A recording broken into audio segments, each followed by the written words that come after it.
Hey, you.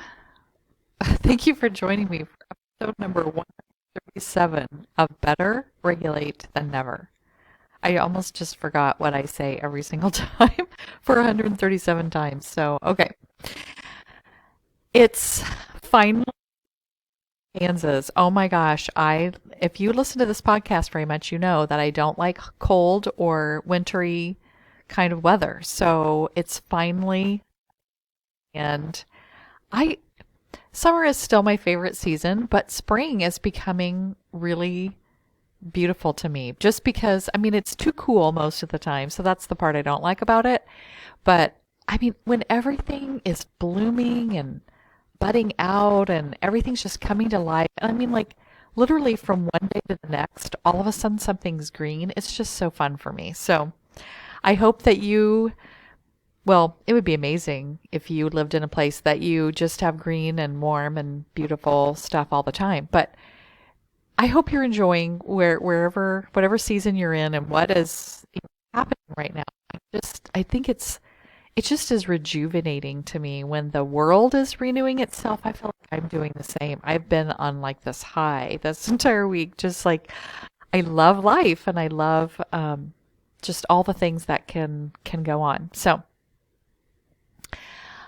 I started something yesterday that I am so excited. I'm going to tell you a little bit about it, though I don't even know. I mean, this is like getting the very first idea version. You get the secret because you're in listening to my podcast. But I started this certification called UMAP. It's a UMAP assessment, and I'm being trained on how to give this assessment to people.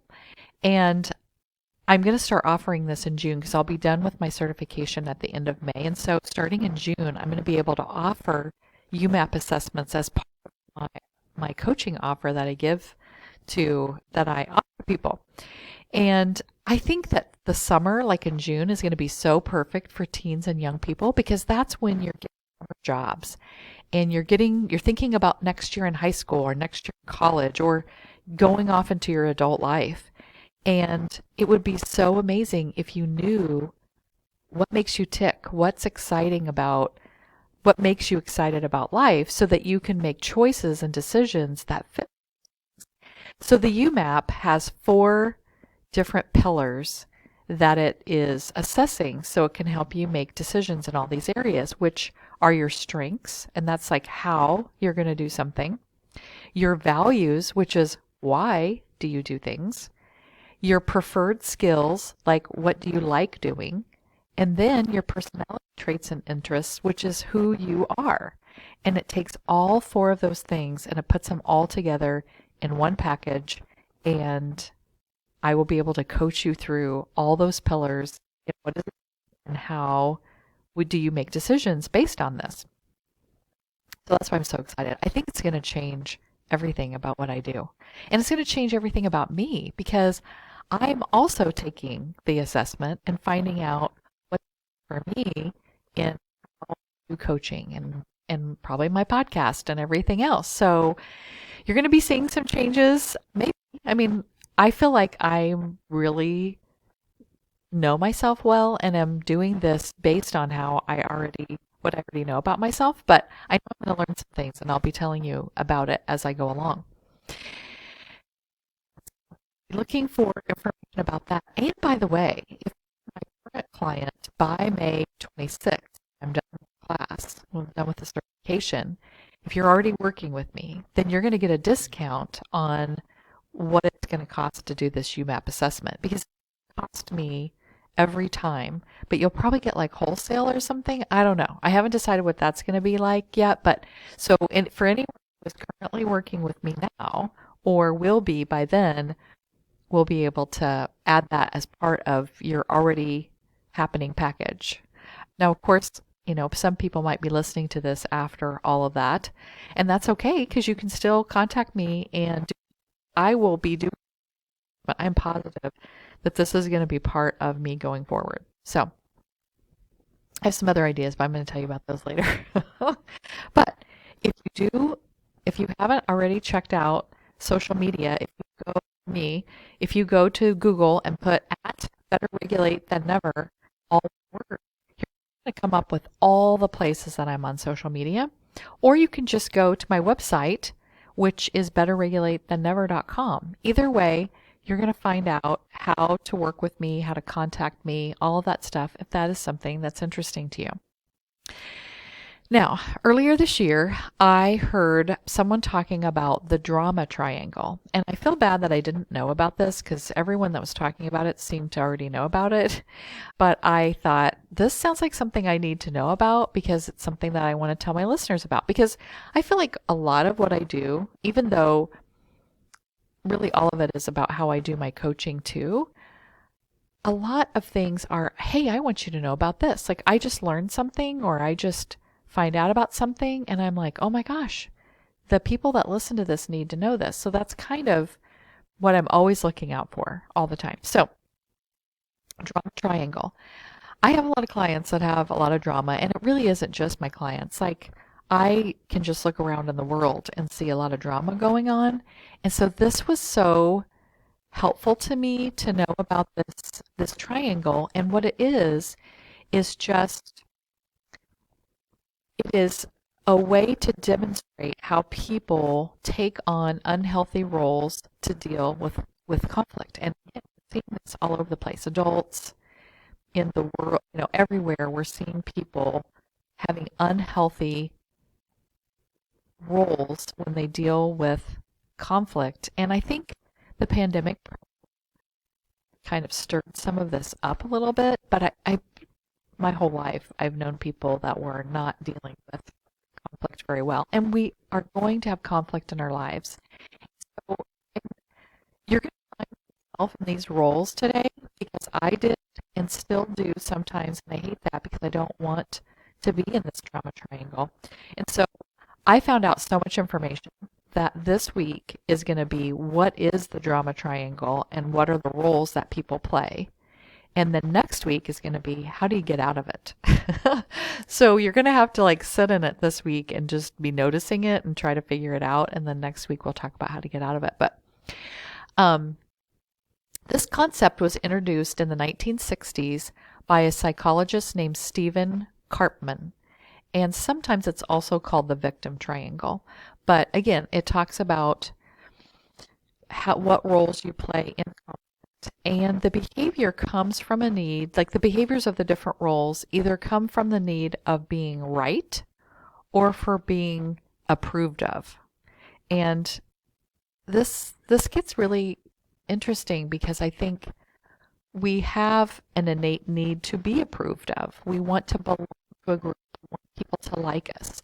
That is normal. But when we take these behaviors, then those more feelings, but then it takes on something that is going to be more hurtful to us. And some of the thoughts that we have, of course, are going to be unconscious, but hopefully you'll become more aware as we go through these things and think, oh yeah, I'm doing that, or oh yes, that's part of what's going on. This can happen in all aspects of your life. It could be happening in your home. It could be happening at work. It could be happening at school, at social events, and of course it happens on a global scale as well. And there are 3 parts that people can play, and of these 3 parts, you can be one of them, 2 of them, or all of them. And you might change back and forth between the different roles in a conflict. So there is the victim, there is the persecutor, and there is the rescuer or the hero. Now, the persecutor can also be the villain. And again, sometimes you can play several of these parts. Maybe you're just one of them. Maybe you always sort of gravitate towards one of those roles. And today, I just want you to be aware of all these things so you know what it is. So this, as I was researching this reminded me of a thing, I don't know if you call it a game or a play, maybe, but it's a very short play that we used to do in school. And I don't know if other people will remember this. If you watch the YouTube version, you can actually see me do it. But if you're listening, just imagine you can take a paper napkin and you just pinch it in the middle to make it look like a bow. Or in the play, it's gonna be three different roles in this play, and I'm gonna play three different roles. But the paper napkin is gonna show you which role I'm playing. But I'll try to explain it too in case you're just a listener to my podcast. And you're gonna remember it if you're very old because it has to do with a villain, a victim, and a hero. And it starts out with you must pay the rent. So if you remember that. So for those people that are watching, I have a paper napkin. I've pinched it just in the middle. And the first role I play as the villain is my mustache. Because whenever you go to a melodrama, well, maybe not always, but in a melodrama, a lot of times the villain has a weird mustache, or the like you mustache. If you used to watch Rocky and Bullwinkle, Dudley Do-Right was the hero. Then there was always some damsel in distress, and then there was the villain. I don't remember what his name was. I didn't look this up. Anyway, okay, so I'm going to do the play. You must pay the rent, because I'm the villain. And the bow's going to go to my head, and I'm the victim. But I can't pay the rent. You must pay the rent. But I can't pay the rent. You must pay the rent. And now I'm moving my napkin down as a bow tie. I'll pay the rent. My hero. So those are actually the three roles, even though I don't think obviously, I think this is a really old play, and I don't think it has anything to do with the drama triangle, but it reminded me of it as I was thinking about this. So we have the villain who is saying that she must pay the rent. And then we have I'm trying not to gender this. So we have the villain who says that they must pay the rent. And then we have the person who is saying they can't pay the rent, and they're the victim. And then we have the hero who comes in and says that they will pay the rent. Now, in this story, it's not bad to not be able to pay the rent, and it's not bad to help people who can't pay the rent.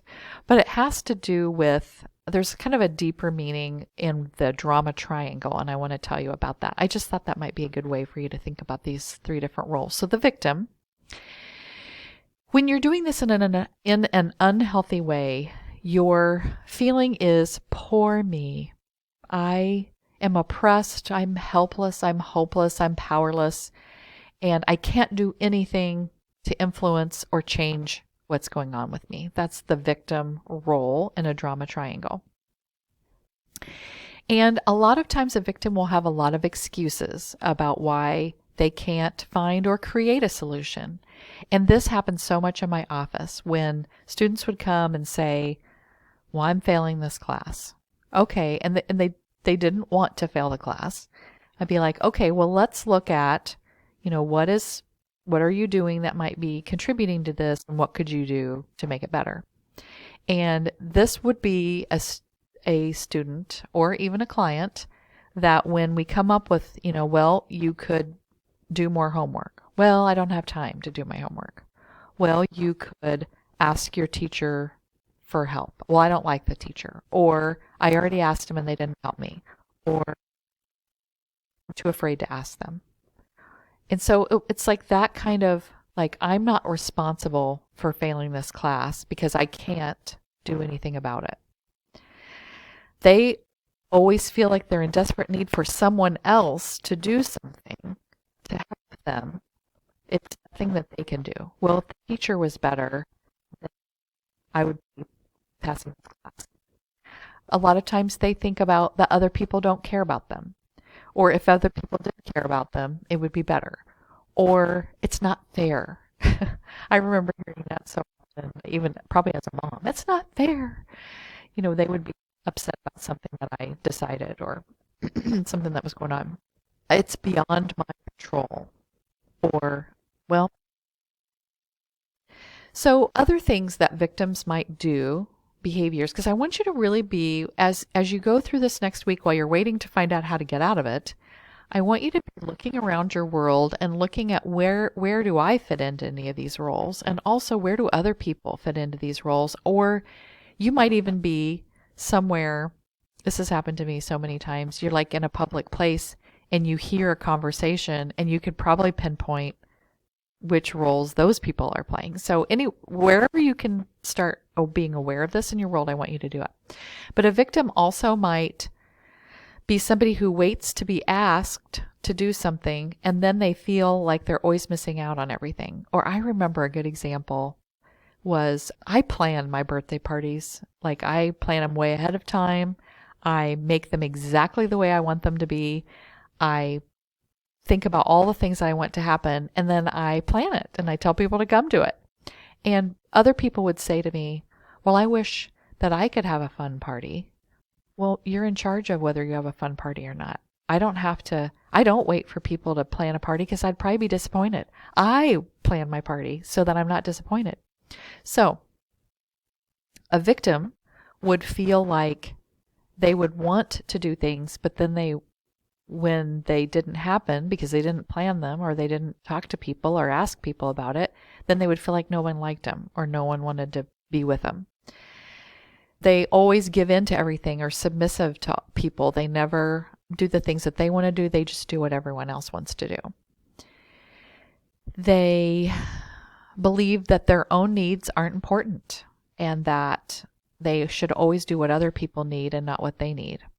Or they might just feel stuck and unfulfilled in their life, but they also don't make any changes. Because again, it's like, well, I'm failing this class, but I don't want to do any of the things that it's going to take to get out of failing this class. And so that's the victim role. I've also seen, I think this would fit for this. I get very annoyed by this on Facebook where people might say something like, well, if I did it again, and then there's like nothing and people are wondering like, I wonder what happened. And I don't like that. And so I never, ever ask people what, because they just want to complain about whatever happened. Or sometimes it'll be like, well, I'm in the emergency room again. And then nothing. And it's like, I'm not going to ask the people because that's playing into them being the victim of something. I don't want people to be victims. I want people to realize the power that they have so that they can move forward and do amazing things. Okay, so that's the victim. Then we have the persecutor or the villain. And the villain, that person is sometimes saying, it's all your fault. It's your fault you're not paying your rent. Here I am to ask you for the rent. Now, again, if you are somebody who needs to collect rent, and that's a legit thing, there's nothing wrong with that. It's like blaming and threatening other people. It's like being a bully. They think that other people are the reason why their lives are terrible. Like, oh, well, these people aren't paying their rent, so now I'm poor or whatever. I don't know. It's usually about blaming and criticizing, and they rarely admit that they have any responsibility in any of it or that they are ever wrong. And they might be saying things like, if only you would have done what I told you to do. I would not be delayed if you kept your commitments. I did not expect this from you. I should have known better that you would do this. I should have never trusted you. She did not do her job and now I have to suffer. So it's almost like a martyr thing too. And so there's several different ways you can be a persecutor. There's the active one that's really loud in your face, physically hurting you or yelling, fighting, threatening, kinds of things. And then there's the passive-aggressive persecutor where they're going to punish you, but it's going to be secret and you don't know about it, or you won't know about it ahead of time. So it's like this sort of sneaky way, like, I'm mad at that person, so I'm going to be late to something we're supposed to do just to get back at them, but it's like this kind of sneaky backhand way.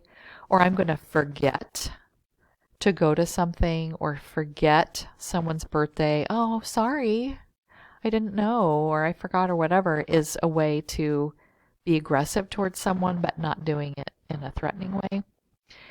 And then there is a passive persecutor, and they persecute by default. So because they have a crisis in their life, they now aren't doing any of their work at work, and so the people, you know, like they're causing a lot of chaos because of something that's happening to them. And then there's the persecutor in disguise, the person that's like, well, bless your heart. And they're like really nice, but it's very fake. And it isn't a way, they don't really mean it in a nice way. And then, of course, then the victim is usually confused by this because they then take on the role of being the bad person because the persecutor is so good. And so that's a very interesting one. I see all sorts of people in my head when I'm talking about these things.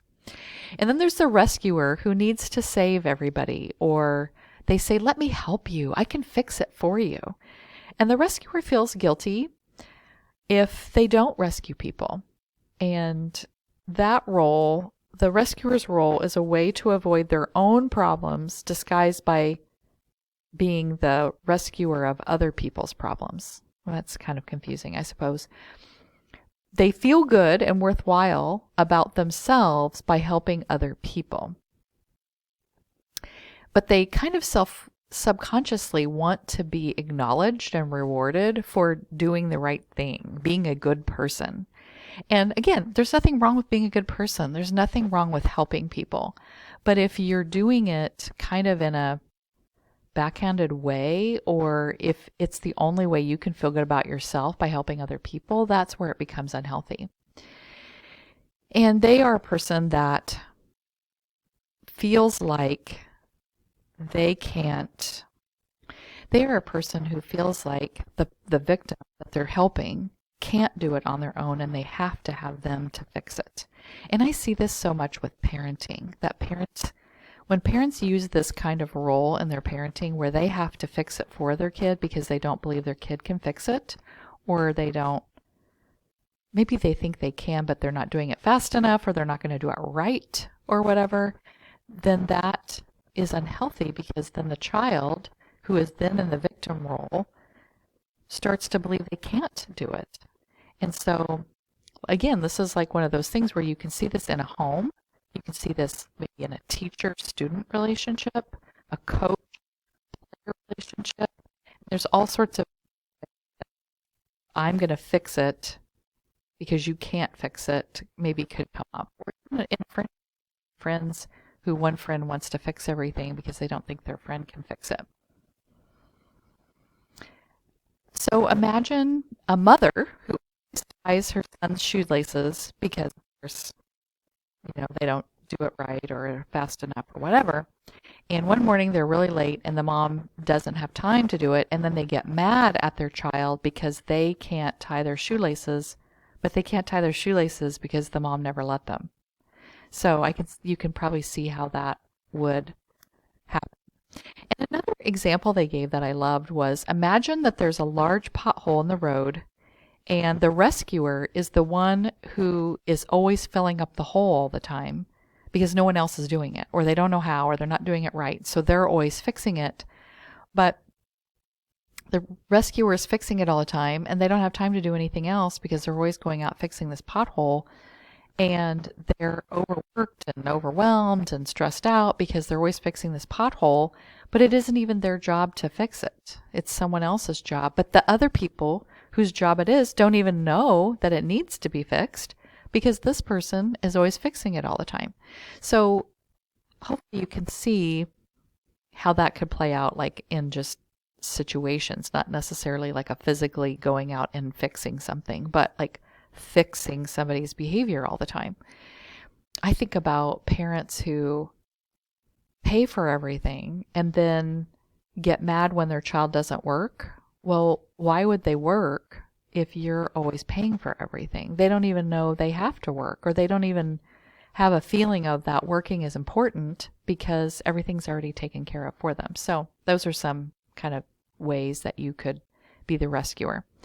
For many people, these roles and their patterns of drama become so a part of their lives, and they grew up this way and their parents were acting this way, that it feels comfortable to be in chaos or to be having drama.